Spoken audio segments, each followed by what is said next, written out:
of this book called Join the Chariot.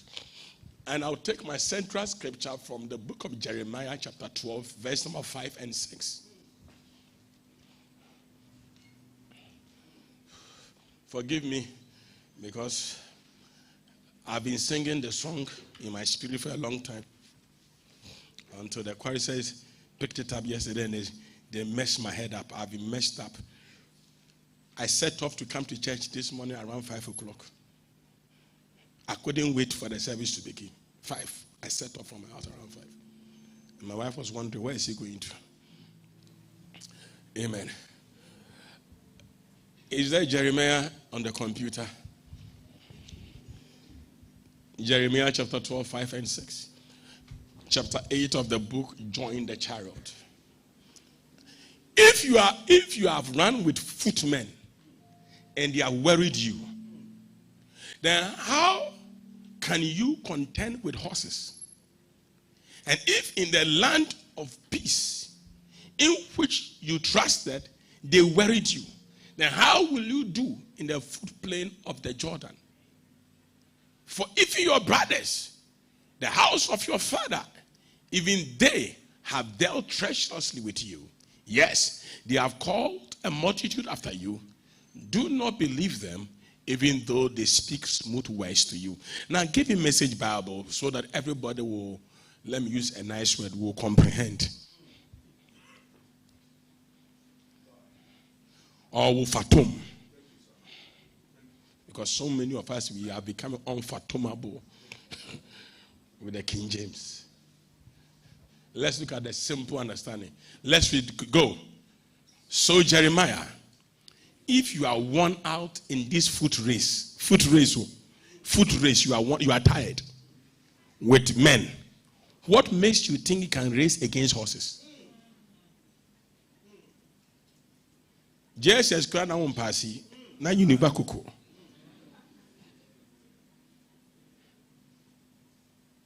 You can't manage 100 Ghana, but I think I can manage $1 million.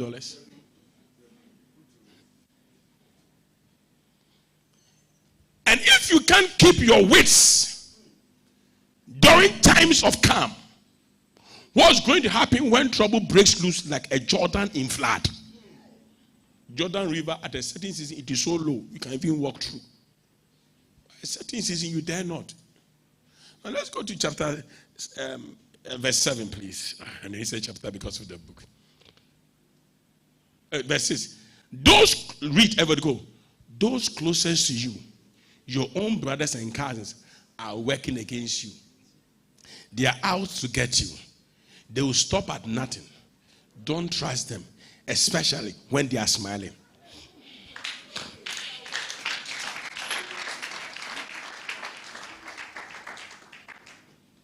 Chapter 7 is just 4 pages. Chapter 8 is just 4 pages, but let me go through it very quickly for you.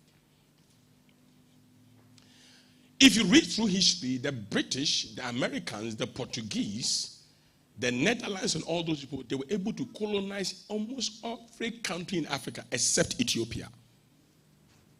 Ethiopia is the only African country that was not colonized.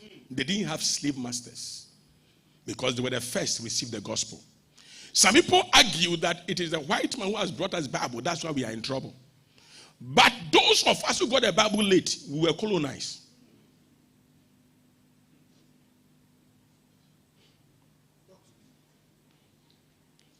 We suffered under this rule. They took us for slaves. But they could not, to their own history, they could not colonize Ethiopia. Why? Because somebody joined a chariot. Now, interesting, if you read the Bible very well, especially Acts chapter 8, is very controversial because in Acts chapter 8, you find out that it began with the persecution of the church.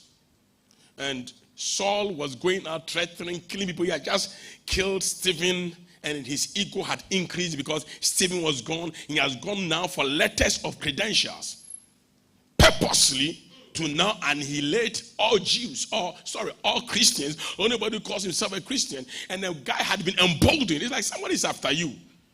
And you know that the person is joking until you realize that there's a law that has been enacted for the person to finish you. So everybody was hiding. Everybody was hiding. And that was when they had just formed fresh deacons board in the early church. And one of the deacons, Stephen, was killed. So the most easy thing for everybody to do is that if Stephen is dead, let us all hide. Let me tell you this.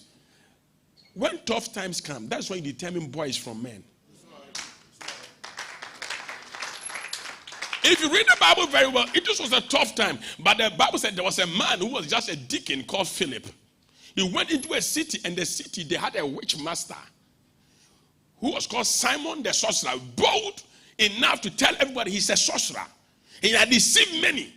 But when this guy got to the city, he changed everybody in the city, including that Simon the sorcerer. That Simon the sorcerer said, I want some of your power.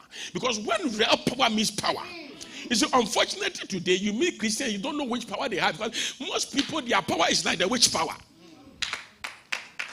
You see, let me tell you this.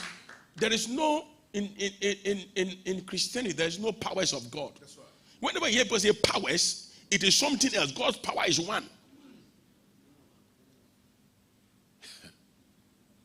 As for those people, they have different kinds of powers. Am I talking to somebody or you gone home? Can I shoot on?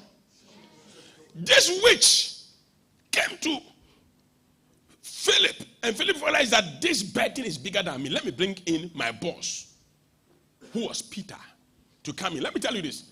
Don't underrate yourself and think that if your boss can't do something, you can't do it. Peter was busy hiding. But a deacon rose up and brought a whole witch down and only handed it over to the boss to come and handle it. Let me tell you this. The devil can easily make you underrate yourself by your mindset, thinking that, oh, I am not qualified because some are qualified. Let me tell you, the race is not to the swift, nor the battle to the strong, nor bread to the wise, nor favor to men of skill, but time and chance happens unto them all. So then, it is not of him that willeth, nor him that runneth. The fact that somebody is running, that doesn't mean he's going somewhere. Some are running backwards. Every movement is not progress.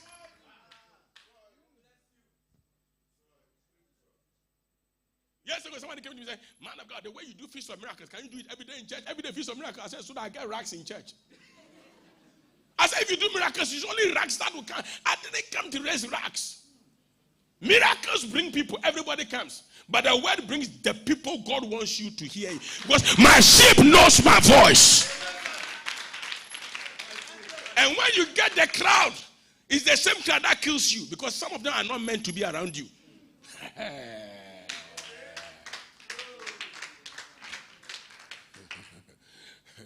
Some of your behavior has made wrong people surround you. Yeah.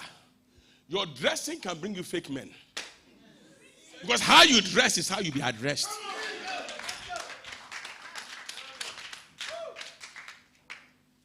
That's why if I don't like my harvest, I change my seed.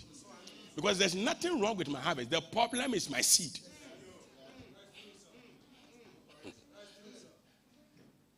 The witch is not powerful. He is acting on your ignorance. Philip in the midst of this trouble. And can I tell you this? In this book, I said something I didn't even know that I said it's too powerful. I said, the Holy Ghost doesn't lead you to breakthroughs. The Holy Ghost leads you to wilderness. Read the Bible very well. In Luke chapter 4, in Matthew chapter 4, it said, and the Holy Ghost drove Jesus to the wilderness to be tempted. I don't like the temptation. You don't like the temptation. No test, no testimony. You will have a testimony because you pass a test. And since I started serving God, things are tough. You want smooth journey? It is not smooth. A good car is noted when it's a rough road. When you are using a good car, you pass through rough road. Master, see that you are driving a good car. Smooth car, every car can pass on.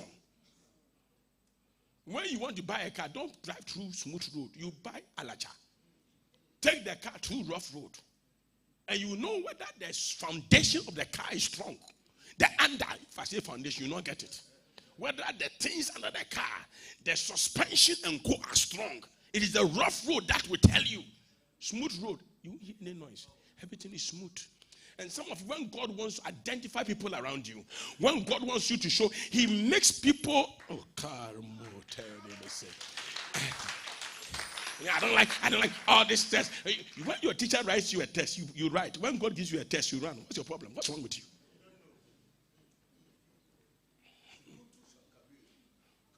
Your lecturer gives you tests. You do it. You study, you pass. When God tests you things, I'm saying, so how does God take me to all this thing when he knows I won't qualify? No, he knows you qualify. He trusts you too much, but you are disappointing God. 1 Corinthians 10:30, no temptation has overcome such as common to man. And God is faithful, who will not allow you to be tempted beyond what you can bear. And every temptation, he makes a way of escape. Someone says, but what if God gives me something that is bigger than me? Yes, sometimes he gives you something that is bigger than you. Because he knows that you can trust him enough. Because there are things I can't do, but he can. So when you can't overcome it, the next alternative for you was to trust God, but people don't trust God. Philip could do much and change a whole city. The Bible said, and he went to Samaria and preached Christ. Do you know Samaria? Samaria was the place even Jesus was afraid to go. He had to sit at a well and preach to one woman. For the woman to go into the city and bring them from the city to him. Jesus couldn't go to Samaria. But Holy Ghost has descended on a young man called Philip. And Philip goes to Samaria and doesn't preach his knowledge. Doesn't preach what he knows. He preaches what Christ has manifested in him. And witches and wizards and chief sorcerers. Let me tell you this. If you want to know fake friends, teach them Christ. They will run. You see, if you teach philosophy and psychology, everybody can stay. You are quiet. Christ is the knowledge of God.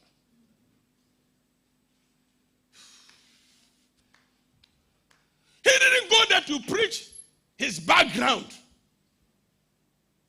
He didn't even preach Jesus. Because I've taught you that there's a difference between Jesus Christ, and Christ. Don't let me go there today, please.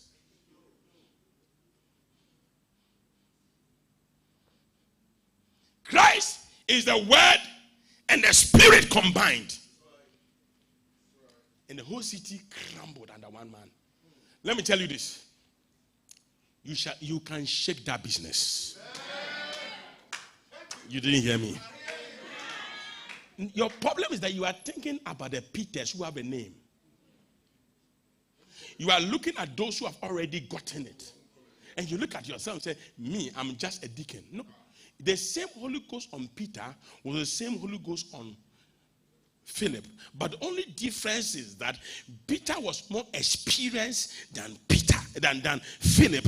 So whatever Peter could do, Philip could also do. But he got to a stage that he needed to lean on experience. And now, I was teaching some people yesterday something. Let me tell you, the fact that somebody teaches you something doesn't mean you are the same level of knowledge with a person. See, that's the problem with our generation. Somebody reads your book and he thinks that because he's read your book, what you know he knows. But there's something I've gone through you've not gone through. That one, it cannot be written. It cannot be said. It cannot be explained. It can be experienced. So me and you can read the same Bible, but what I have experienced and you have gone through must experience. So you know what happens? I've seen people who finish, let's say, sewing, hairdressing, whatever, and because they think they know, they leave their boss. They leave their boss and they go and nothing works. They will do contract and they will not be paid. Because you see, the problem is that there's something your boss didn't tell you. A lot of Ghanaians, you have a problem. Ghanaians lack excellent spirit because Ghanaians don't complete projects. Because a lot of Ghanaians, we are not grateful to fathers. We don't appreciate the people who brought us. We get to a place we think we know. A lot of political parties, I don't mention them, that go into opposition. It's when they refuse to recognize their fathers. Because Bible says, honor your father and mother so that you may live long and it will be well with you. It is not well with you because there's somebody you are not appreciating. Philip, he has moved the whole city. He said, Peter, come.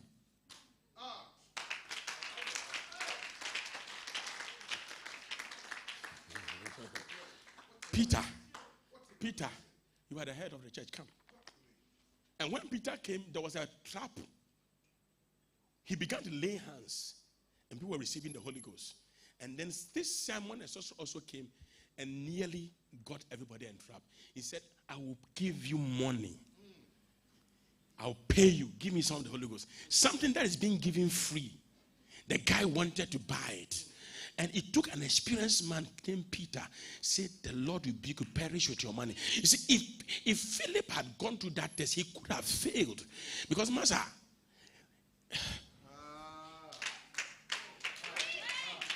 let me tell you this. When Gehazi took money from Naaman, his boss said something. They brought money to the boss. The boss said, I don't like it. You go. Until I was telling Pastor Daniel, he was telling me we should raise funds. I said, don't raise funds. I told you. I said, don't raise funds for the church building. No. People should give when they want to. I said, don't. I told you. Don't. I told you today. Now, Gehazi, the boss said, I don't need the money. He said, oh, this man is not thinking smart. He goes behind, collects the things, the cloth, and then when he came back, his father said, was not my heart with you when you were standing with the man and you were collecting those things? The leprosy of Naaman will cleave unto you. Because let me tell you this, it is not enough to cast out devils, because sometimes you can cast them out, but the aftermath of the cast out is another story.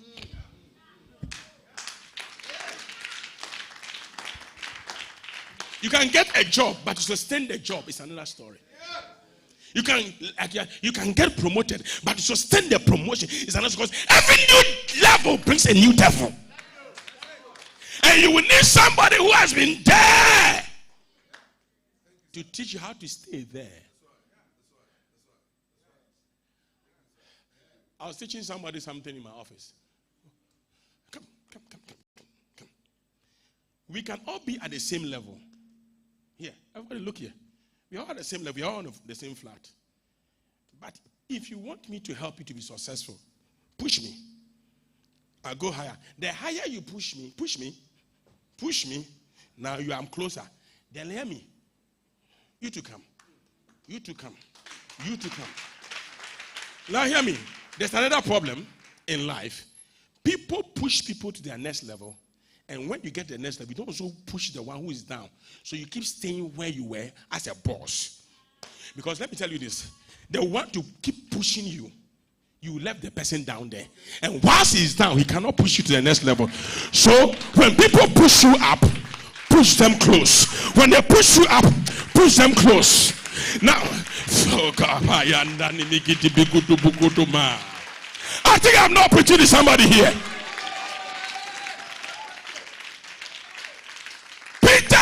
Has ordained a deacon.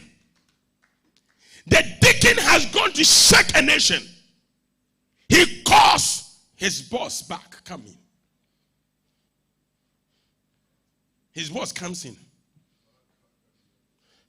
takes over the situation. Then God said, and the Spirit drove Philip to the wilderness. What a shock. After I've raised a whole city, I thought you'd take me to America. Can I have the scripture, please? The same chapter 8. I brought my father closer. I brought my mentor closer. And I thought after bringing him closer, things are going to be very smooth. The Holy Ghost had a new agenda for him. The Holy Ghost, they are not looking for me. Let me get it from the book. Give me 26. Okay. Now, as soon as Philip, the city, he had dealt with Samaria. Let's read. Now an angel of the Lord spoke to Philip. He didn't speak to Peter. Peter pushes Philip to his level. Philip goes, pushes Peter to the next level. His master is handling that level. Peter, you can have a new assignment. Philip, you can have a new assignment. You are still at grade 100 Ghana. Because you have never assisted. The one who pushed you for you to even have a salary of 100 Ghana, you were not able to give him 10 cities that God bless you. So you are still staying at 100 Ghana because you don't have the gift of appreciation.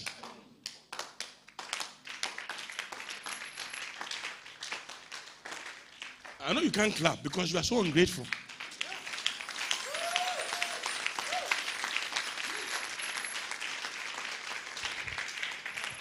Oh, amen. Your amen is not good at all. Look at someone and say, do you appreciate people? Somebody gets you a contract. The person gives you a contract. You couldn't call the person and say that you really spoke on my behalf. Take these 2 CDs for water. You chop everything. Next time, the person will not call you for a contract again. But if you are able to, politicians know how to do kickback better than Christians. So any business, they will keep taking it there. Any business, they keep taking it there. This kickback is too long. It's long because there's somebody who knows how to say thank you. I think I'm not preaching well.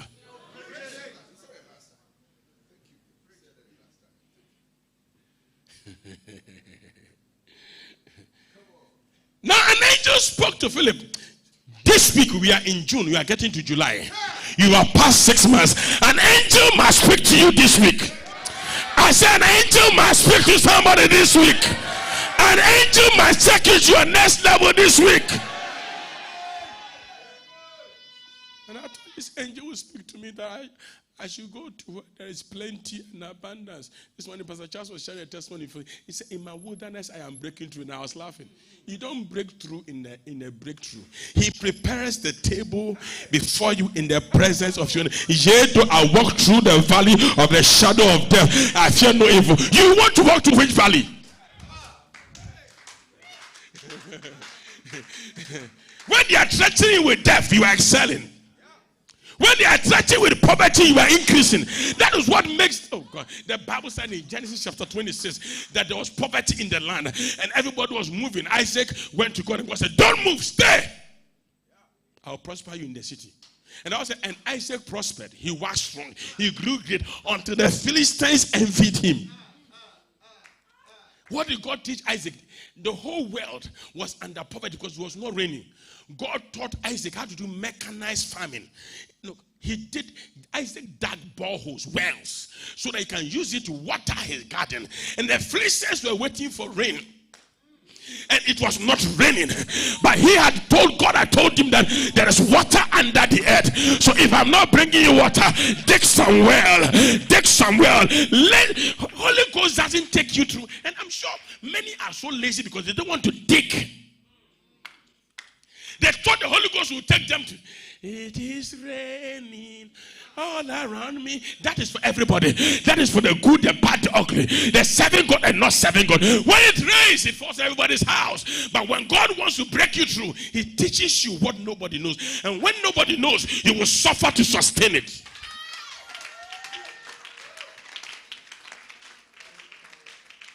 Isaac dug wells. Mechanized farming. One district, one dam.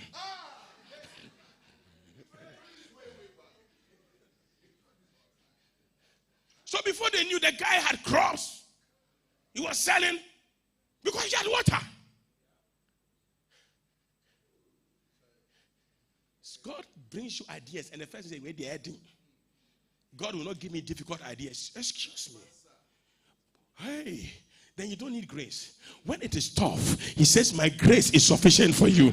That is when you know that you need God. You need God. The angel said to Philip, go to the desert.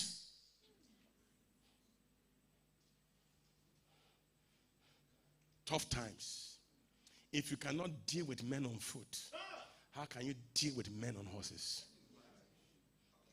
You see, the problem with human beings is that we want chariot and plane. But before you get to chariot and plane, you must learn to walk with your leg. That's it. That's it. That's it. You won't clap, I know. In the book, someone, you see, you can easily look at the car I drive. Some of you have seen the car I drive. Very big, very huge. And envy me. Until I tell you my story about how I used to walk. And I wrote it in the book. From Asalam down near Nima police station to Abosokai twice or thrice a week because I had a branch to preach.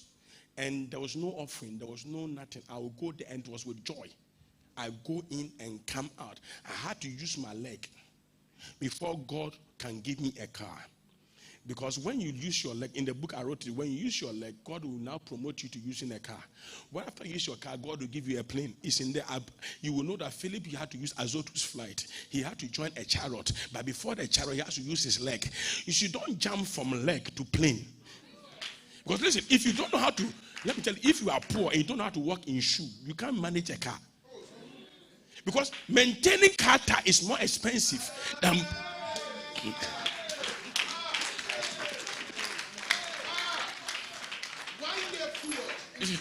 Let me tell you this. You can easily say that when I get a car, I always buy fuel. It is not fuel.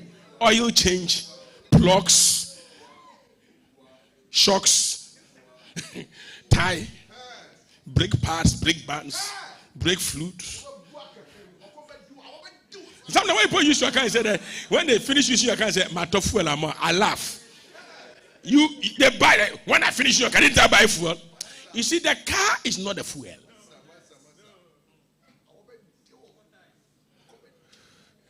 It's not just the fuel. If you can't manage shoe, you can't manage car. If you can't manage a single room, you can't manage 4-bedroom apartment. If your room is untidy, it is difficult for God to give you a mansion. Because maintaining a mansion, master, is more difficult than a single room. Your dream is so big, but you can't walk your dream. So the first thing God told Philip, the angel, get me back to 26. The angel told Philip is that, the angel of the Lord says, saying, arise and go towards the south along the road which goes down from Jerusalem to Gaza. Now, you know where is Gaza? Gaza is where the Philistines are. How can you leave Jerusalem, the land of peace, the headquarters, where everybody is doing things? I always tell you this, that I was in Islam now, comfortably enjoying my life, until I heard a man of God named Reverend Ishmael Anaba preach a sermon. He said you can be in the city and be regarded as a nobody, but when you go to the village, you'll be the Mr. Somebody. He said in town, you can be Miss Nobody, but when you go to the village, you are Miss Village. I don't know what you understand me. You can be, let me tell you, you can be in Accra and nobody values you. But you go to a particular village, everybody treasures you. So the Holy Ghost was telling Philip that, Philip, Jerusalem is too crowded. There's Peter, James, and John. They are the apostles there. Let me take you where nobody wants to go. And some of you, there's a road God wants you to travel, but you don't want to travel the road. You want to be where everybody is. I went to Malam. It was a desert then. Those days, if you pick a car after 6, you tell the driver that Malam, they'll tell you, I won't go. Especially when you mentioned Gawi. That was when Beckley had risen. Dr. Beckley. So everybody got scared.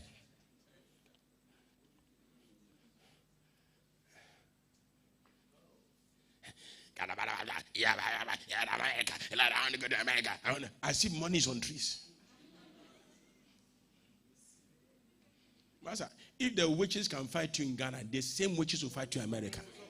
If you cannot contend with men on foot, how can you run with men on horses? You can't manage 100 Ghana, but you are trusting God for $1 million. Can I insult you small? Oh yes, okay. Master, I was telling somebody, I was wearing a dress during the program this week. I'm talking about that dress is 4 or 5 years old. This suit I'm wearing is about 4 years old.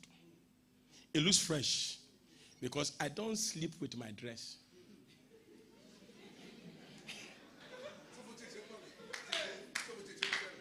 Because when you sleep with a dress, you stretch your leg, it will tear. If you do this, it will tear. Number 2, not that I don't sleep with my dress alone. Number 2, I always hang my dress. So if you get the dress, is that you just throw it. When the cloth is together, it doesn't take long. It begins to tear. So I hang my dress. Whether it's dirty or not dirty, I hang it.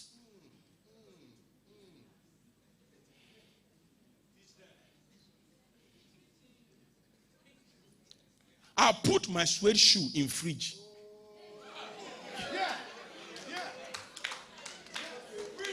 I don't buy sweat spray. When I put it in rubber, I put it in fridge. After 5 minutes, when I remove it, it is fresh. My jeans, I fold it and I put it in rubber and I put it in fridge. My black trousers, when I bring and I shake it, everything goes out. I don't use soap to wash my black trousers. So the difference between me and you, God can give both of us one dress. I won't buy a dress for 4 years. You will buy every week.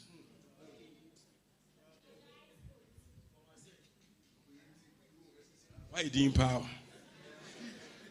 I'm tired. Then you go and sleep with your suit. Then you are stretching.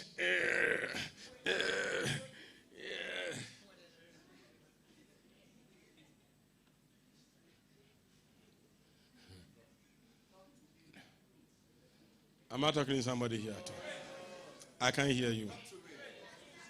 I didn't hear you. Look at somebody and say, are you in some wilderness?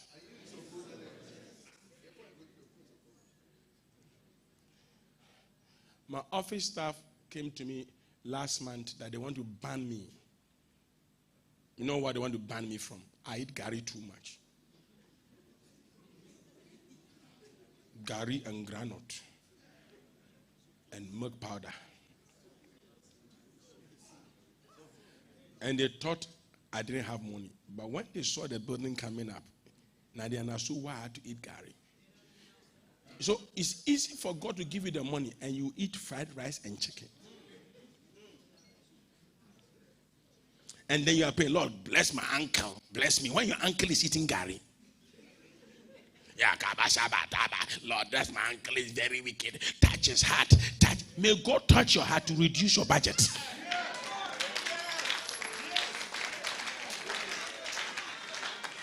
I said, may God touch your heart to reduce your budget. You think if as a church we are not saving, we could be building what we are building? I said the foundation will be done in 1 month, and we are 75% complete.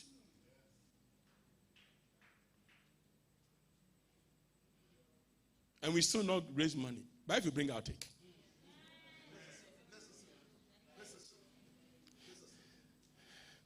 Let me tell you this. Ladies, if you want to know a man to marry, observe a man in tough times. That is a man. Men of today are boys. They ran away. One day I was in town years ago. My wife said, ECG is in the house. They are cutting the line. I said, let me talk to them. I said, yes, what's your problem? He said, you owe this. I said, we don't owe. He said, the receipt. I said, you dare not come to the office. I'm heading to your office. I'm paying now. The man came, paid. When I go, no, my wife told me, you are a man.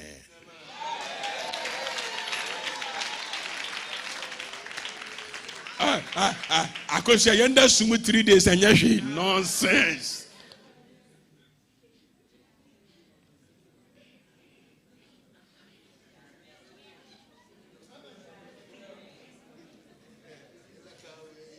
When they come and say, there's a problem. Then you're asking your wife, what do we do? You are asking your wife. Boys don't marry.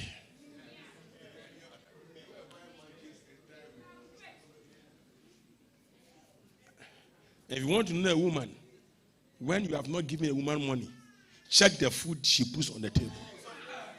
You will know the economics from the useless. Some women can cook with 5 cedis for a week.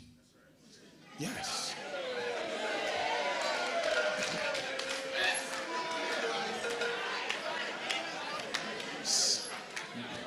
Let me explain. I know you say, hey, wait. They will have tomatoes in the fridge. Instead of defreezing the fridge and removing the under to do the thing, they say, wait, the air tank, this is that, they'll throw it away. It's not hygienic. Yeah. Okay. Madmen, they eat everything, they leave. When you put it at a certain temperature, everything changes. A common deal with that.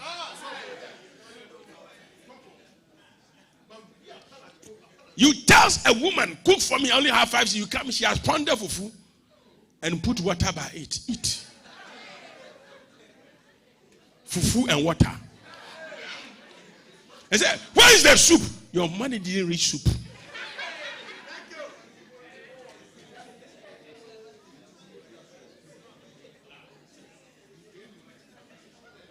That is why my wife will tell you there's a stew called couscous.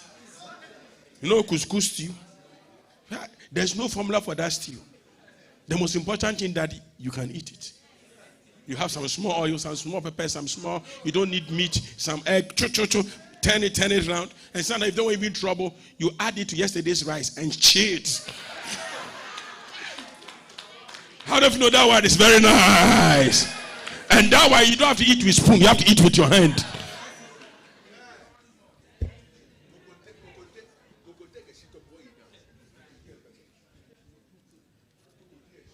Let me tell you this, when you go through wilderness experience must teach you, God allows you to go through wilderness experience to manage your life. Because if you can't manage a wilderness, you cannot manage prosperity.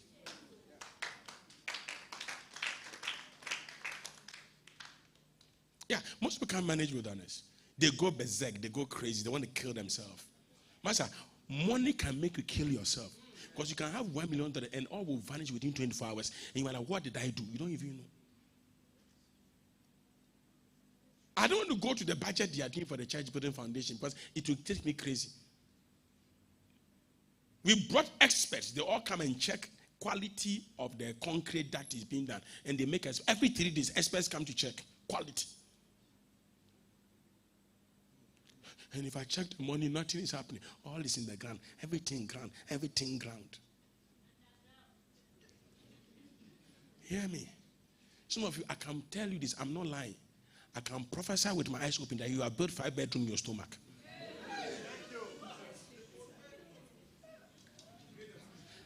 You are laughing. Some of you, your girlfriend, you have built 5 bedrooms in your girlfriend's stomach. Every week pizza. 50 cedis credit. You are not married this girl, but you pay in-law money. In-law 2 money. School fees. 100. Provision, thank you. Hey! This is why the book is called Workshop to Showroom. That's why the book is called Workshop. Recipe for Rest. Before you go to showroom, you must go through workshop. And every desert is a workshop. No, let me tell you this.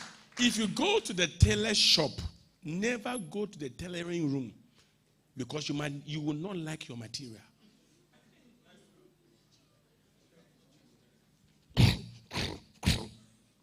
Chalk everywhere. What is he doing?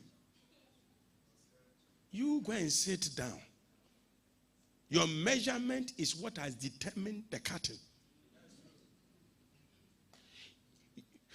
Your vision determines your cut. My cut is not your cut. Because we don't have the same body type. My mother says that the way everybody's face is different, that's everybody's trouble is different.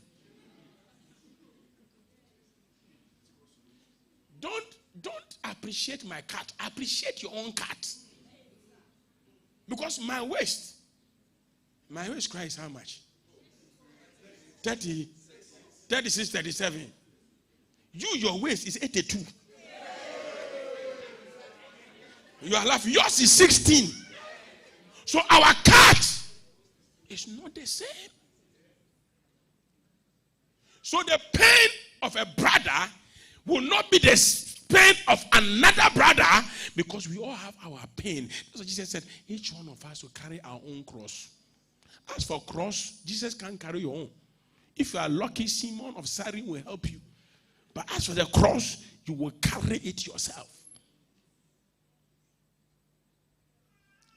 Every man shall bear his own burden. I was telling some people years ago, we were going to build in my mom's church, and somebody had a vision that the foreman told everybody that when you are coming to work, come with a tool for working. Are you here with me? Okay. Some brought headpan. Some brought wheelbarrow. Some brought spoon. Some brought spade. Some brought shovel. Some brought pickers. Some brought fork. Any instrument to work. So some brought any instrument to work. When they got there, the foreman turned to an angel and turned the sand there to gold. And he said, whatever you came, use it to carry. So the spoon, the fork, the headpan, the wheelbarrow. Some people are so wise. They came to work with a spoon. Then they'll carry the sand.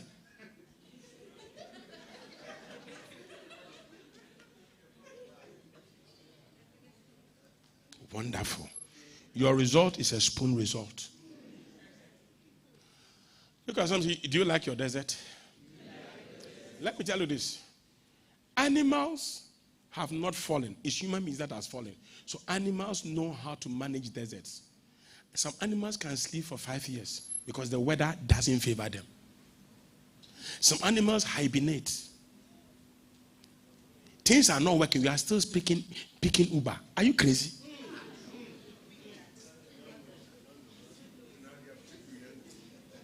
Things are not working. You are still dropping. Why? For people to know that you are somebody. Master, things are not working. Park the car and walk.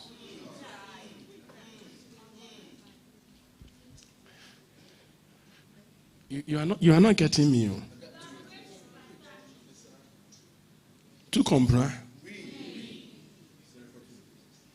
Stop eating at restaurant and cook. Thank you. Thank you. Thank you, sir. I said, but Pastor, eat at restaurant. Yes. Once a while. Father's Day, my in-law sent me a message that he's sending money for me and my wife, and we should go and eat. I told my wife, when the money comes, don't worry. Concrete straight. Sure. At this stage, it is concrete days. The days will come, I will eat free. Yeah. I will eat free. This is concrete days. This is what is. More concrete. Are you here? You've gone where? Look, I said, this is desert. I didn't hear you. Your desert determines who you are, what you carry, and where you are going. Your desert. And everybody has a unique desert. Look, life will not always be smooth. There are always rough roads. Sometimes I laugh, forgive me, but I laugh at people who even I am raising to become pastors. I don't lie to you. But why we didn't come with me? I don't have money. You don't have money.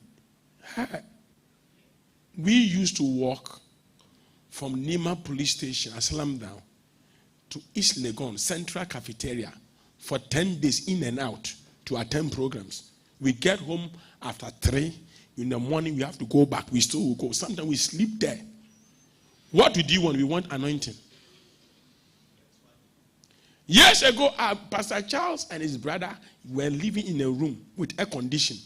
They wanted to serve me. They would leave their room in Malam and come and sleep in a structure full of mosquitoes and frogs. When you are praying, the frogs also pray with them. They say, Yakaba, the frogs, bow, Yakaba, bow, Yakaba, bow.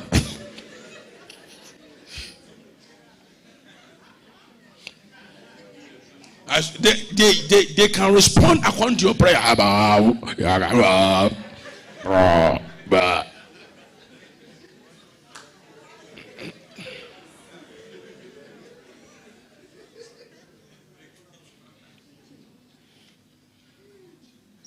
Fasting, pray, fasting, pray. Nobody sees your desert. When the Holy Ghost or the angel spoke to Philip to go to the desert, they said, Peter didn't know about the desert. All the apostles didn't know. It was his experience in the desert. And when he got to the desert, something unique happened. Give me the next verse. So he arose and went, and behold, an Ethiopian, a man of Ethiopia, an eunuch of great authority under Candace, the queen of Ethiopia, who had charge of all her treasure and had come to Jerusalem. Now, two things you need to know here is that the man was an eunuch. He needed to be an eunuch in order to serve the queen. Your assignment will determine your cut. Because he was going to attend to the king's wife, he had to be circumcised so that if he sees the queen's body, he will not have feelings. Because if he had feelings, he couldn't work around the queen. Because if he had feelings and worked around the queen will order for his head to be cut if he ever has an erection. Keep quiet. There are things that if you want to get in life, you must never have an appetite for. The Bible said, cut your throat if you sit with certain kings. You must never have appetite for certain things, because if you keep having certain appetites, you will not. Sometimes when you are passing by pizza, you must forget that it exists. Thank you. Better to cut your own throat than you cut your head. Look, read. Proverbs 23 verse 2. Everybody read. Go. And put a knife to your throat if a man given to appetite.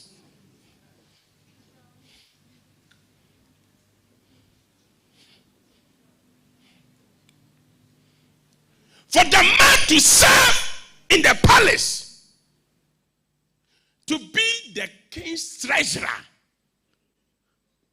if Judas had cut his throat, he would not have betrayed Jesus. Let me tell you, some of you can never work around certain people because we need bread here. You need bread. You go to somebody's house, he's paying you 100 Ghana cedis a month. You go and see that he has big TV, flat screen. Say, these people, they have money and they will not even give us some. Hey, look, he has 3 cars, and me, I walk. When people say it, I laugh. Jesus, on the way to Jerusalem, sat upon 2 donkeys. As to how he sat on it, Peter, James, and John, they walked. Read the Bible. Jesus sat on a donkey to Jerusalem, and then he put his cloth on one of the donkeys, and they rode to Jerusalem. The other people walked. It wasn't a sin. But it's like it's a sin. Why is he having 2 cars and I'm walking? When brother, cut your throat. When you want to work around great people, learn to circumcise your appetite.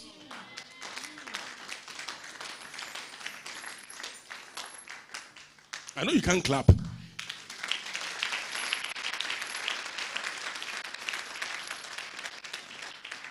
Oh, amen. Some of you must cut down your appetite for fashion. I know people say that, hey, as for pastor, he likes dressing. Last week, I had 3 different sets of people who came to measure me that they want to change my wardrobe. But, before then, I will wear shoe. Not that I can't afford shoe. 1 shoe for 18 years. The under removes, I put cardboard. The cardboard goes, I put calico. When I didn't have money to buy glue, when I see somebody has bought a new TV, I can't afford TV, but the white thing is I like. You know why? I'll go to the fuel station and beg them for small fuel. I will put it inside to become my glue for my shoe. Master, stop that thing. So that I can afford to wear that shoe. Why? So that I can still buy microphone. So that I can still buy this. So that I can still buy that. So that I can still buy what I need. You see, what if the devil wants to destroy you, all he needs to give you is to give you wrong appetite.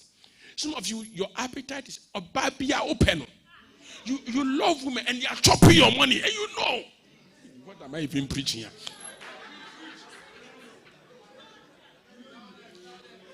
You don't even know the lady. You don't even know the lady. You heard the lady's phone say, I need to change your phone. Then you change the phone. Are you crazy?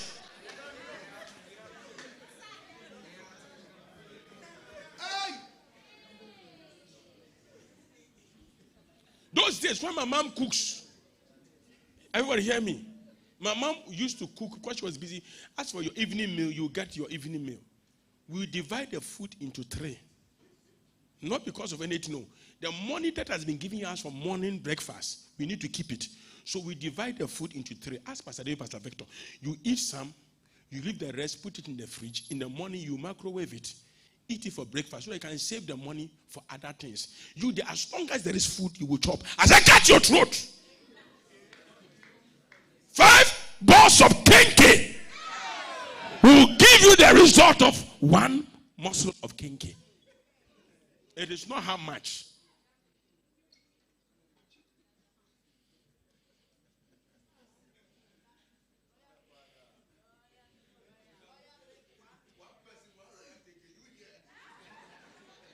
One day, a doctor banned somebody I know in government not eat kata schoolboys. Small fish. So I was like, why? So me, I like a research. I want to do a research. And I heard that the kata school is small. But if you put the kinky or whatever inside, it can take like 20 at a go. But the strength of 1 small kata schoolboys is the same thing like 1 big fish. It's the same fish that grows. So the energy in one. So he has eaten so much of the fish that he has too much of the fish thing in him that he has to reduce his fish intake. So you too. That is when you are living by economic of scale. And you understand that if you eat beans, you don't need meat.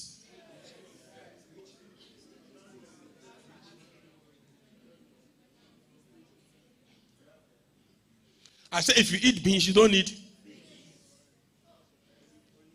Don't sleep with your spectacle.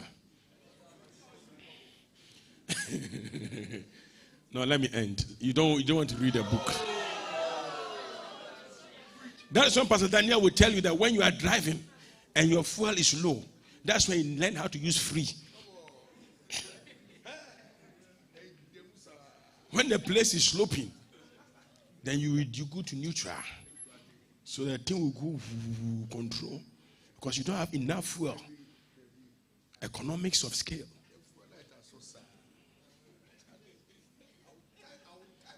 That is when you forget that you need a baba. Intentions, I don't even have time.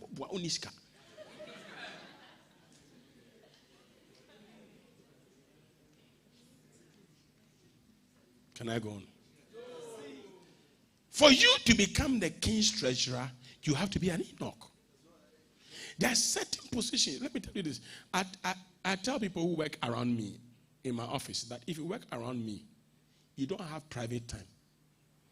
Today I came to work 5 a.m. and you must arrive. And I thought I was like that until I listened to Bishop TDJs and I listened to Bishop Dag. I said, oh, me, I'm better. Because great people don't work according to your sleep time. They work according to, they can be inspired at 2 a.m. to write something. And you must be there to write. You will get there. You see, how many of you have been there before? Ask Pastor David, Pastor Tony. They can be, ask their wife. Their wives will understand it better. They can be there and say, if I call, they don't pick, their wife will pick. So tell your husband to send this particular message to all church members at this time. Who are you to say I'm waiting till morning? If even it's not edited, it must be edited and sent. That time, if I say send this message, sometimes I have in my spirit that the devil wants to do something. Somebody must hear. I don't know who. Pastor Tony, where are you? I'm sleeping. Wake up. In Jesus' name, wake up. And are you up? Do you remember on this day, on that day, I preached this message? Yes, Daddy. Look at the message. I'm in the house. Go to the office. Get the message. Send it to everybody. And you to the thing will come on your phone. You won't check. Because he said, I want to see an angel of the Lord. Every message I sent to you on WhatsApp is an angelic message to you.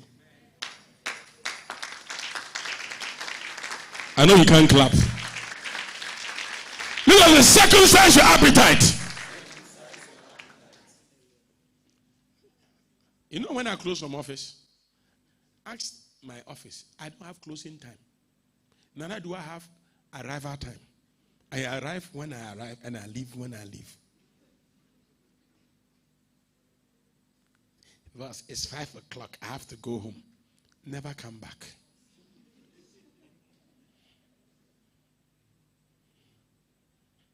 Hello? I can't hear you. Hello? I was telling those people who are working with us that we've started putting lights around the place. More lights are coming. We will do morning, afternoon, evening, night, midnight, morning. Some will come during the day, some will come during the night. I'm trusting God for money. 6 months can reduce to 3 months. So, Pastor, why are you in a hurry going? You don't know what I'm facing. The crowd is coming.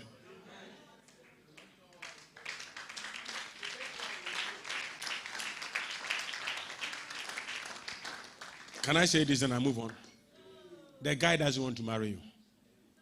If he can buy land, he can't pay dowry. Look, hear me, ladies. Any man that can buy you food, buy you clothes, but cannot take you to school, move away. You see, we are not talking about investment into things. We are talking about investment into life. I say will be currency. Will be dollar depreciating fast.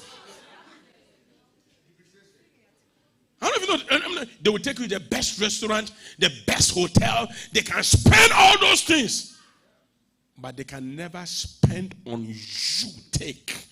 Are you Sakawa? It's Sakawa people behave like that. Their money, nobody must chop some. Some I can.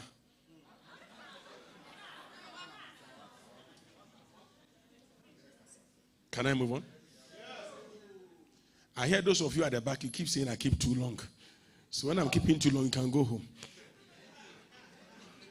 You can even go with your offering. Look at someone say, your level and what you must cut. I didn't hear you. How many of you ladies want to marry prominent men? Stop hanging around useless guys.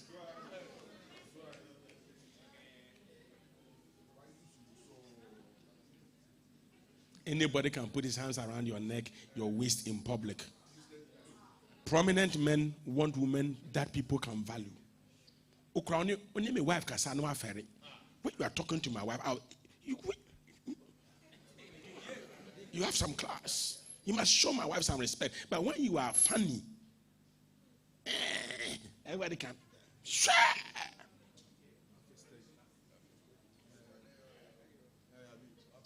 also a wall.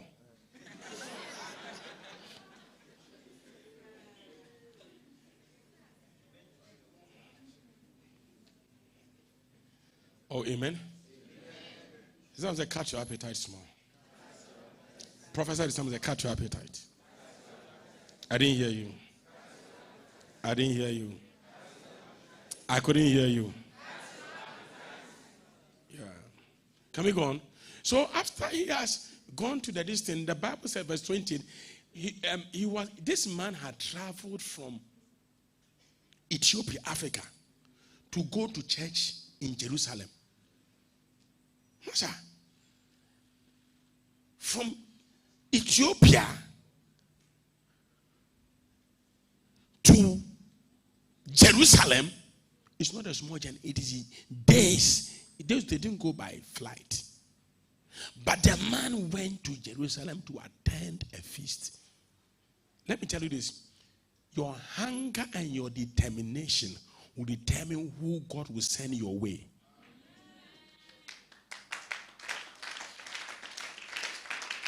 Hear me. The man went to church,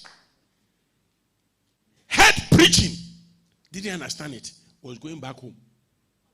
But God looked at the price he paid, the journey, and God said, Philip, cut your journey short. Walk and go to the road this way into the desert. Now, when the angel told him to go into the desert, he didn't tell him who he will meet, who he will encounter. Let me tell you this. The last time God spoke to you is the last time you obeyed him. Let me tell you, until I obeyed God, I didn't know that obeying God will give me a wife, will give me a house, will give me wonderful friends like you, wonderful sons and daughters. People, anything I need in this world, I have somebody in this world who can give it to me. But before I obeyed God, I didn't know I had all this. Now hear me. There is somebody who is waiting to meet you at a particular junction. There's someone who's waiting to meet you at a particular road. But first, God will tell you, go to this place. And you say, I don't like it.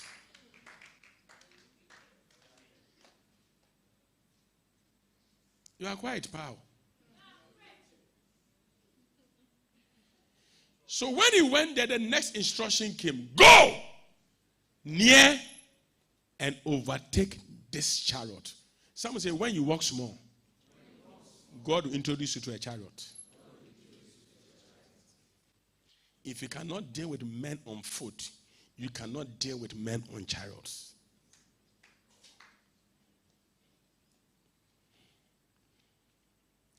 And God said, overtake the chariot. Can you overtake a chariot? Please hear me. A chariot, I explained in the book, it's like having a cart being driven by 6 fast horses. And those are the fastest horses are what was given to the palace. So if this man had to really overtake the chariot, it means that he has to learn how to run faster than anybody who is ahead of him. You cannot beat the next level until you are ready to overtake the next level. Let me tell you something here. Let me tell you this. It is going to be very difficult for Africa to beat America and Europe. We can't. One reason. I'll give you just one reason. In America, the labor force is reduced because some go to work in the day, some go to work in the night. Ghana will close all businesses by 5. So whilst they are doing double labor, we are doing single labor. Of course, we can overtake them. In terms of production. I think you are not getting me. So if, let's say, there are over 2 million workforces in Ghana. If 2 million, it means that if we're doing night and day, we could have moved it to 4 million if you have double shift. But I know why we can't do double shift here. You can't trust anybody. You can't trust anybody in the night.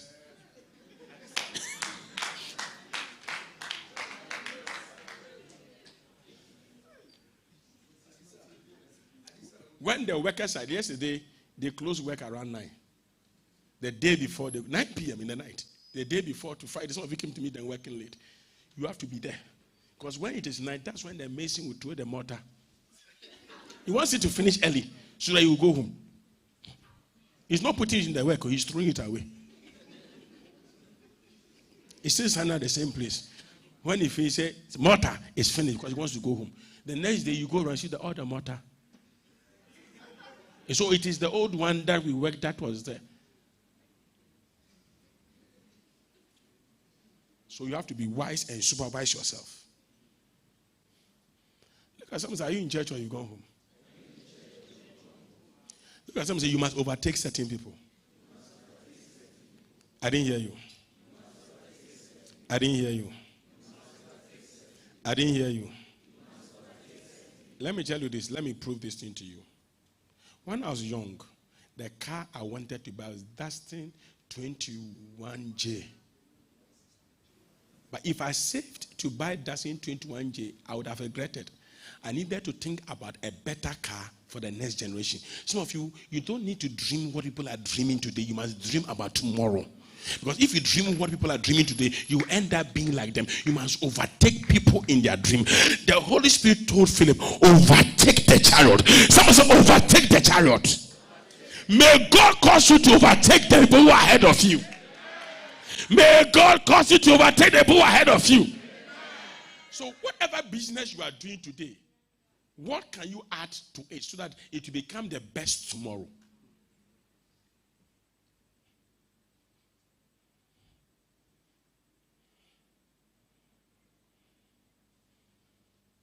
You didn't hear me. You are a hairdresser. Everybody's a hairdresser. What are you adding? One day I went to a barbering shop. Hey, if not that God blessed me with a barber, I would have backslided there. If you go to the barbering shop, they make you sit down on this chair. It will massage you whilst you are waiting. And this lady's hot will be passing up and down.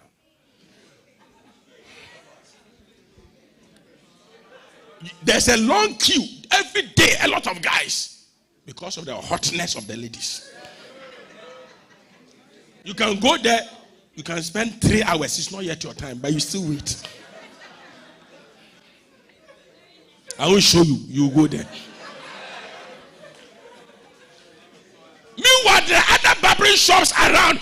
You were in a hurry. Why did you go there?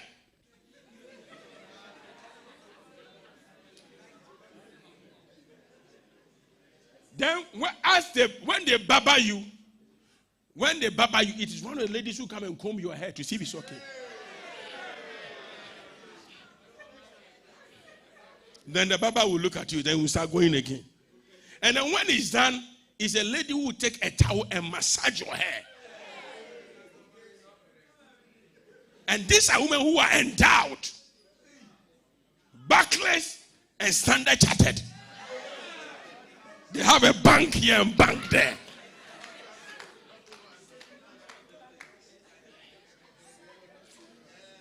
One day, there was somebody who said, "She am movie."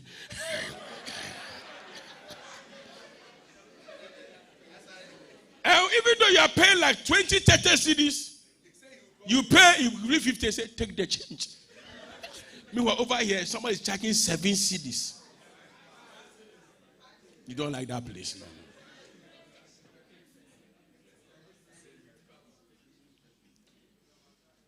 Don't copy. Add value to what you copy.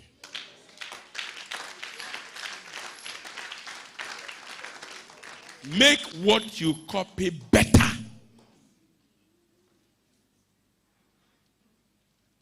You are quiet too. Shout, I will overtake. I didn't say I will overtake. Stop doing tomatoes. Do powdered tomatoes. Tin tomatoes. Add value. That's why Africa, we are poor. We don't add any value. We don't overtake anybody. We don't overtake anybody. We just do what everybody is doing.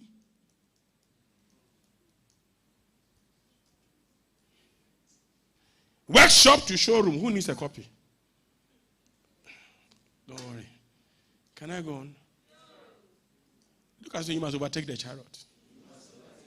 Now, when he was to overtake the chariot, the next thing was that God told him to join the chariot. How did he join the chariot?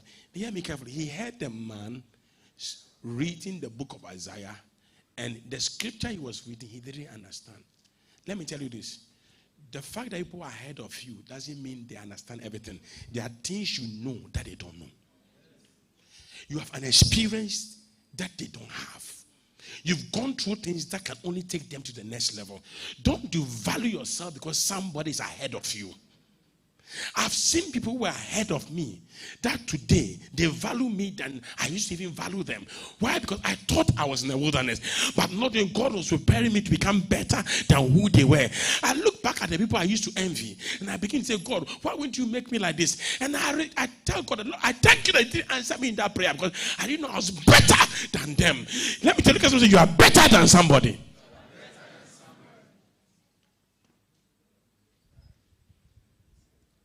On this note, I end.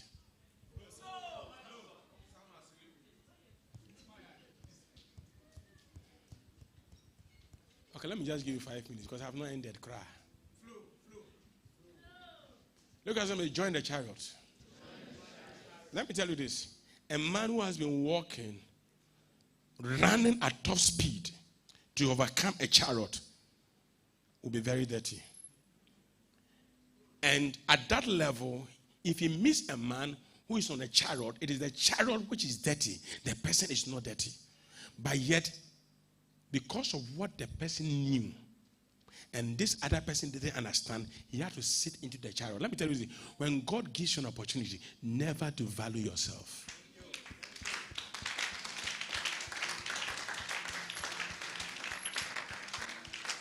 Don't say, I can't. Whatever you cannot do, there's somebody you know who can do it on your behalf. He joined the chariot. And he explained the mystery to the person.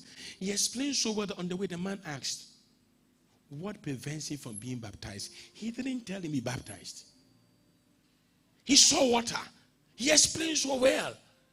Sat in the chariot, enjoyed the chariot, was moving very fast. The man got baptized. They were still going, and God said, now that you have joined the chariot, get down from the chariot. Wait a minute. I want to be in the chariot. I want to enjoy this car. Years ago, when I sold my car to Pastor Charles, I loved that car. Oh, I love that car. I told Pastor Charles, when you want to sell the car, tell me, I want the car back. Poverty mentality. Even though I sold the car to Pastor Charles, anytime I see the car going, take it. And God said, let me shock you. I got a Mercedes-Benz ML. The day Pastor Charles said he was selling the car, I said, Let me tell you this. You are stuck at where you are because you don't know that there's a better world out there.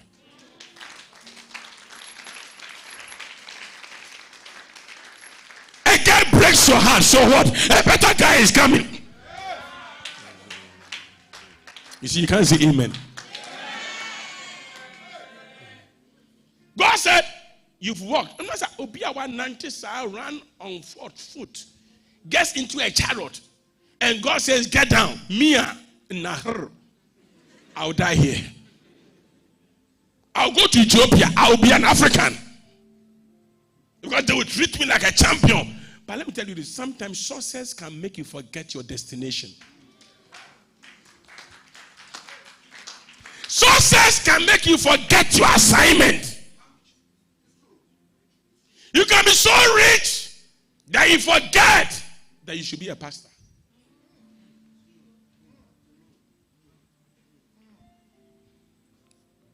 The chariot was just a means.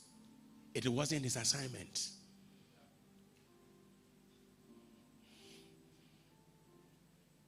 I like the way you are quiet and not sleeping. God bless you. Look at him say, you must get down from some things. I didn't hear you. Look at him say, get down. This is get down. I have a daughter here who was languishing in poverty, very educated. And one day, Bishop Fredado was here to raise funds. Bishop Fredado said, sow a seed you've never sown before. And the lady said she couldn't believe she can give 1,000 Ghana. Never. She dared to give 1,000 Ghana. And said from that day, she didn't fear 1,000 Ghana again. Because if you can dash 1,000 Ghana, it means that you don't fear. Some of you fear 200 Ghana. So valuable, eh? Hey. I was telling somebody, I went to somebody's church preach. And people were just giving. And the man of God said, my church members are wicked. When I preach, they don't give. I said, hold on. Do you give? Say, I give. How much? I give this 100. I give this. I said, have you dashed a car before? He said, no. I said, I've dashed 4. I said, eh? I said, I'm thinking about dashing houses. He said, eh? What you can't give, you can't have.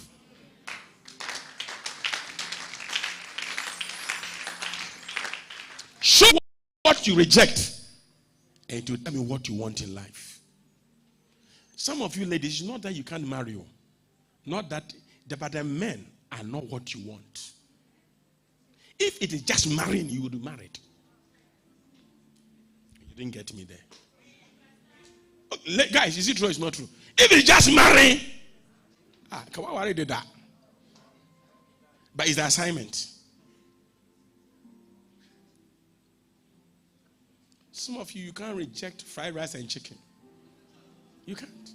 Even chewing gum, you can't reject it. Because of chewing gum, you kiss somebody. Chewing gum. Chewing gum.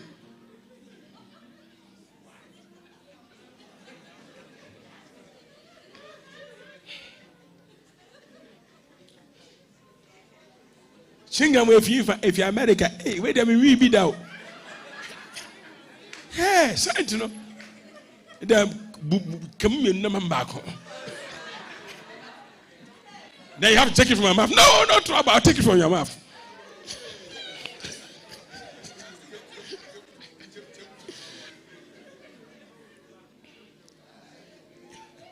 You get into somebody's 4x4. Whew. Hey, now you say you are going to Kaneshi. He says, get down. I say, won't you take me home? Oh, I thought you were going to Kaneshi. I changed my mind. The weather is still hot. It's about to rain. The weather is still hot. It's about to rain. Let's go. You have forgotten your assignment because of a little provision that came your way. But you've forgotten that the last verse will tell you that when he got down, God had to fly him. I call Azotus flight. He had to vanish in the air. Let me tell you, there are 3 levels of speed in this scripture. He had to walk, he had to join a chariot, and he had to fly. I choose to fly because they that wait upon the Lord shall renew their strength. They shall mount up with wings of an eagle. Mounting up is not the same like walking. I know when we say we build our building in 6 months, some of you doubt it because you don't know what we are capable of doing. We don't walk.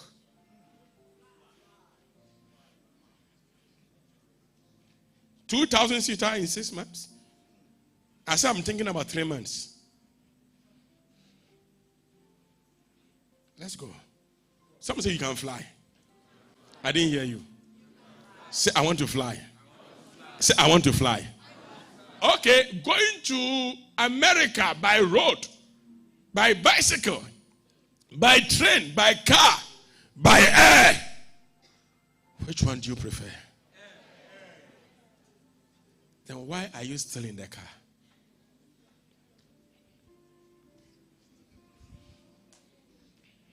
Let me use my offering as an example. This is money. It's in my hands. Can you give me money?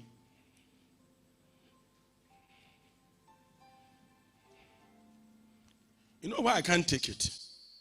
Because I'm still holding on to what I have. I can only take what you are giving me if I open my arms. And some of you, you have decided to hold on to poverty.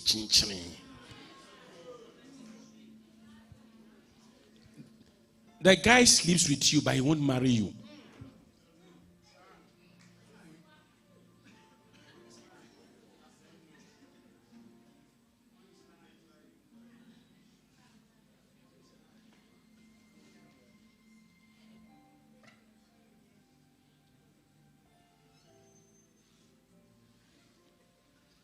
The Bible says, open your mouth wide and I'll fill it. If you won't open, he won't fill you. Blessed are they that hunger and thirst, they shall be filled. You are not getting anything because you are not hungry. And you will not open your arms. You are holding on to what you have. What if I die? What if I give and I don't get anything? What if I leave him and I don't move on? What if I lose this job and I don't get a job? The job is not your destination. And hear me, woman. Every woman, especially if you are married, hear me. This is from heart. Please hear me. Your life doesn't end at marriage. You have a life. Most women marry and that's the end of their dream in life. Keep giving birth, born 1, born 2, born 3.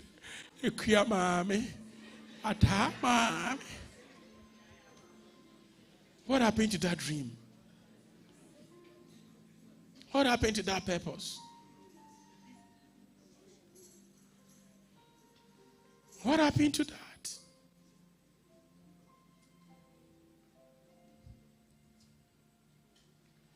In the next 6 months, somebody is moving from men on foot to men on chariot.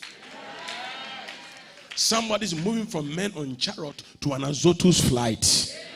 I say you will fly. I say you will fly. I say you will fly. But it's more risky to fly than to walk. But I prefer to fly. And it's more risky to be on a chariot than to walk. But I choose. Go home and read chapter 8 of workshop to showroom.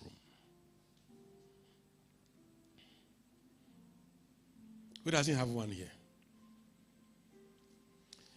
Ruben, do you have one? Do you have one? You have one? Your own? Come. Please come to me. He's my mate in preparatory school. Amen. We went to the same preparatory school together. New Hope. Take it. This is what I used to preach. God bless you. Come on, give the Lord a mighty clap of him. Now hear me. Look at him. I'm tired of walking.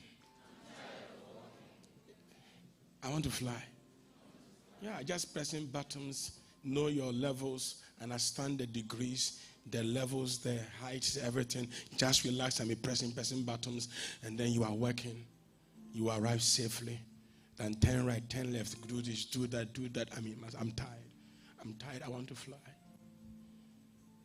But hear me, you can't do that until you can start getting tired of walking. Until you're getting tired of riding, so that you can now mount up. Close your eyes with me.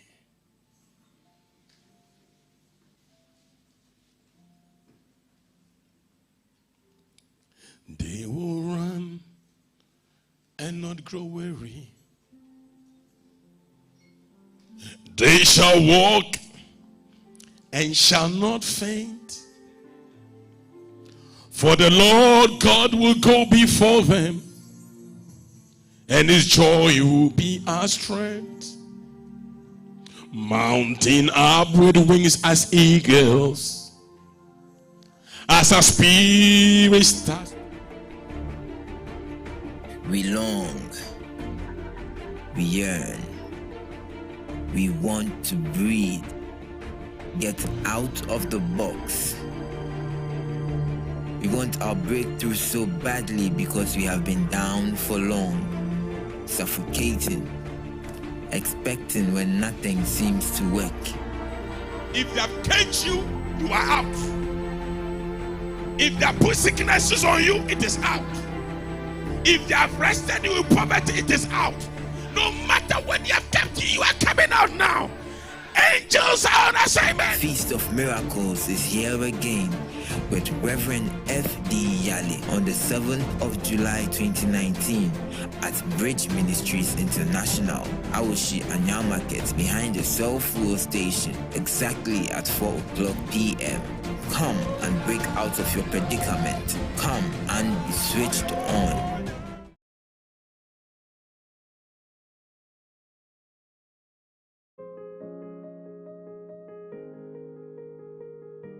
My garden was growing. I was enjoying the fruit of my labor. But now, the story has changed. Things are bad. I've been doing so much, but there's nothing to show for it. It has left me empty. I remember my suffering today when I was in prison, when I was in captivity, when I was poor, when I was in the Zongo, when I was nobody, when I was walking by the street, when I didn't have money, when I didn't have anything in life, when I was down. I met a man, God, and he was the one who encouraged me. I don't know what to do now. But you know something? You know the answer. But 1 + 1, you're writing 16. You know the answer. You see, others can write too, but you won't write too because you don't want to change. You still want it the same way. God, revive me. So rise up and make the right decision and tell yourself, I am better than this and I cannot continue to be like this. I want to tell somebody that you are not dead. Don't die. Don't die in the pit. Don't die a houseboy. Don't die a house girl. Don't die a prisoner.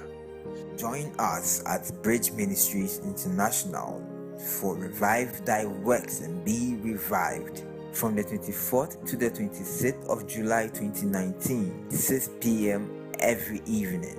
Come and be switched on. Let me tell you this.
you are going to make it in the next 6 months ahead of you. Say, I've walked enough. I must drive. Say, I've driven enough. I must fly. Let me tell you something very funny. I've used small car before. I've used big car before. After using big car, I'm trying to use small car. I can't. When I drive the small car, it looks like the wind wants to carry me somewhere. I just can't. I don't know if you have tried that thing before. No. I realize I'm flying. When even the car is slipping way off, other cars give way by force. Pass. The police see you, they salute you. All the demons and the principalities, they salute you. There's a level you get, they say pass. May God take you to that level. You move mountains. You cause walls to fall with your power. You perform miracles. There is nothing that is impossible. And we're standing here only because you made a way. We are going to pray a simple prayer. Say, Lord God, like you spoke to Philip, speak to me. Take me there. Say, Lord Jesus, make the way for me. Now look at me. How many of you feel in a way you are in a kind of a wilderness? You don't know what to do else. Yeah. You've done it all. You know there's something else, but you don't know what it is. You feel something is going to happen, but you don't know what it is. I've asked God to release an angel to just speak to you for you to take the next step. Open your mouth and begin to pray. Don't know how, but you did it. Made a way. Don't know how, but I'm grateful. You made a way. Don't know how, but you did it. Don't know how, but I'm grateful. Don't know how, but you did it. Don't know how, but I'm grateful. Don't know how, but you did it. Hey. Don't know how. Hey. You need new direction. You need new direction. You need to get a new direction. And the direction will be based on your destiny. The reason why you know that this is a direction from God is because the direction is based on your destiny. It is a rough road, but it takes you to where you want to go. It can be a crooked road, but it will take you where you want to go. It might not be a smooth road, but how you know that it is the way is because it takes you to your destiny. You know where you want to go.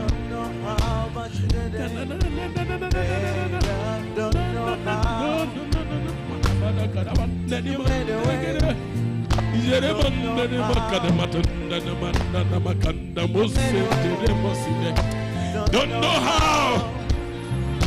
I don't know how. Just don't know how. But I'm grateful. I just don't know how. Now lift up your two hands with me. Say, Lord, this is my year of rest. I need my rest. I am ready for my next level. I know what I want. I know what I want. And I'll get what I want. Take me through the path. It might be rough. I will go through. It can be narrow. I will go through. Lord, I'm ready. When I get to the desert, show me what to do. Show me what to do. Say, Lord, in this desert situation, what would you have me do? Say, Lord, in this desert situation, what will you have me do? Now everybody be quiet except the instrumental. Let's do it. Everybody close your eyes.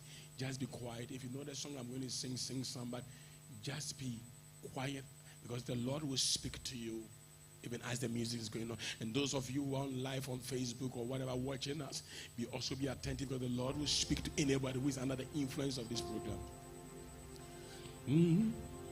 God knows the things that you're going through and how you are having. He understands just how your heart has been broken into two. He's the God of the sun, the stars, the seas. He's your Father. He'll calm the storms. You'll find a way to fix it for you.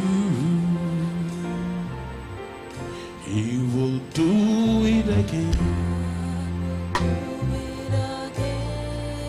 He will do it again. Yes, he will do it again. Feel it.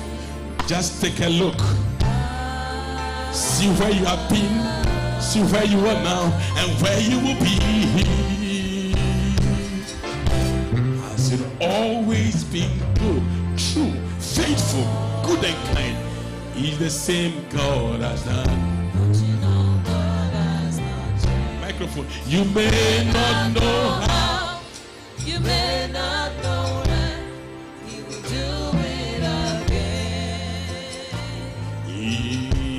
will do it again. He will do it again. He will do it again. Yes, he will do it again. Just take a look. Take a look at where you were before. See where you are now. And look into tomorrow where you will be. As it always been.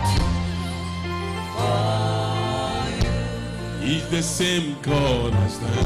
Don't you know God has not changed? You may not know how, You may not know when. but He will do it again.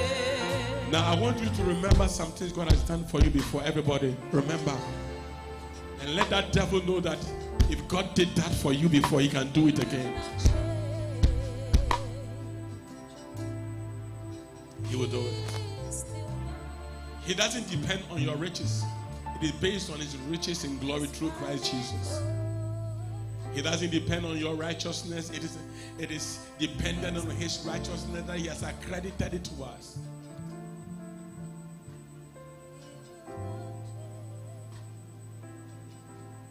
I know He's still God.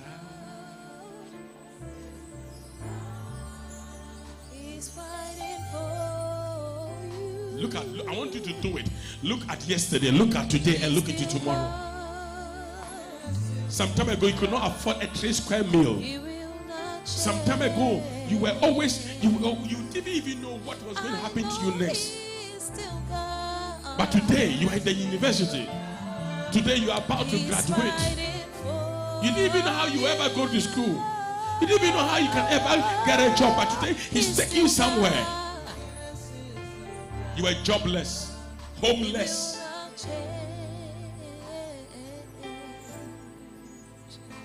He's still God. He will not leave you. He's still God. He will do it again. He will not forsake you. I know He's still God. He will do it again and again and again and again and again. He's still God. He's fighting for you. Now begin to thank Him for today. Thank Him. Thank Him. We are still going through the process. I'm taking the process of getting what you need for the next 6 months. Thank Him. Be grateful for yesterday. Thank Him for today. And see you into tomorrow. You say, Pastor, I'm going through storms. I'm going through troubles. Take your seat, please, and lift up your offering. Everybody, I want you to lift up your offering as this music comes in. I want you to lift up this offering. Lift up your offering and say, this is mine.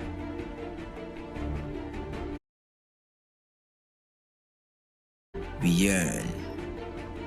We want to breathe. Get out of the box. We want our breakthrough so badly because we have been down for long, suffocating, expecting when nothing seems to work. If they have caged you, you are out. If they have put sicknesses on you, it is out. If they have rested you in poverty, it is out. No matter when they have kept you, you are coming out now. Angels are on assignment. Feast of Miracles is here again with Reverend F.D Yalley on the 7th of July 2019 at Bridge Ministries International, Awoshi Anya Market behind the Cell Fuel Station, exactly at 4 o'clock p.m. Come and break out of your predicament. Come and be switched on.